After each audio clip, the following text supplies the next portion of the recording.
রাসূল সাল্লাল্লাহু আলাইহি ওয়াসাল্লাম ছিলেন এক মহামানব। তিনি ছিলেন কোমল হৃদয়ের অধিকারী, দয়ালু, বিনয়ী এবং অপরিসীম ধৈর্যশীল। মদিনায় বসবাসকালে তিনি প্রতিদিন একটি নির্দিষ্ট রাস্তা দিয়ে চলাচল করতেন। সেই পথে ছিল এক বৃদ্ধা নারীর ঘর। বৃদ্ধা ছিলেন ইসলাম ও রাসূলের প্রতি বিদ্বেষপূর্ণ। রাসূলকে দেখলে তিনি জানালা খুলে উপর থেকে ময়লা আবর্জনা নিক্ষেপ করতেন, কখনো শুকনো পাতা, কখনো ধুলাবালি, কখনো নোংরা আবর্জনা। কিন্তু রাসূল কখনো রাগ করেননি। তিনি চুপচাপ সব সহ্য করতেন, না কোনো প্রতিবাদ, না কোনো কথা। এই অবমাননাকর আচরণ চলতে থাকে দিনের পর দিন, মাসের পর মাস। হঠাৎ একদিন রাসূল থমকে দাঁড়ান। আজ জানালা থেকে কিছুই পড়ল না, না ধুলা, না ময়লা, কিছুই না। তিনি উপরে তাকান, জানালাটি বন্ধ। তিনি ভাবেন, আজ তো সেই বৃদ্ধা নেই। তিনি চিন্তিত হয়ে পড়েন।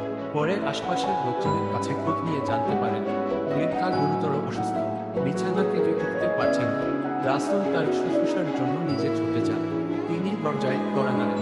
বৃদ্ধা ভেতর থেকে প্রশ্ন করেন, কে? রাসূল বলেন, আমি সেই ব্যক্তি যার উপর তুমি প্রতিদিন ময়লা ফেলতে। বৃদ্ধা স্তব্ধ হয়ে যান। লজ্জায়, নিশ্চয়, সংকোচে থেমে থাকে। রাসূল ঘরে প্রবেশ করেন। দেখেন বৃদ্ধা খুবই অসুস্থ, শুয়ে আছেন একাকী। তিনি তার প্রতি কোনো ক্ষোভ না রেখে অত্যন্ত মায়া ও ভালোবাসা নিয়ে তার সেবা শুরু করেন। নিজ হাতে পানি দেন, ওষুধ দেন, খোঁজখবর নেন, তার যত্ন নেন দিনের পর দিন। একসময় বৃদ্ধার সুস্থ হয়ে ওঠে। চোখে জল নিয়ে তিনি রাসূলের দিকে তাকান। বলেন, আমি তো প্রতিদিন তোমার উপর অত্যাচার করেছি, আর তুমি আমার সেবা করছো। রাসূল তখন নরম কণ্ঠে বলেন, ইসলাম এমনই শিক্ষা দেয়, মানুষের প্রতি ভালোবাসা, সহানুভূতি, ক্ষমা আর সেবা। বৃদ্ধা কাঁদতে থাকে। তার হৃদয় বলে যায় রাসূলের মানবতা দেখে।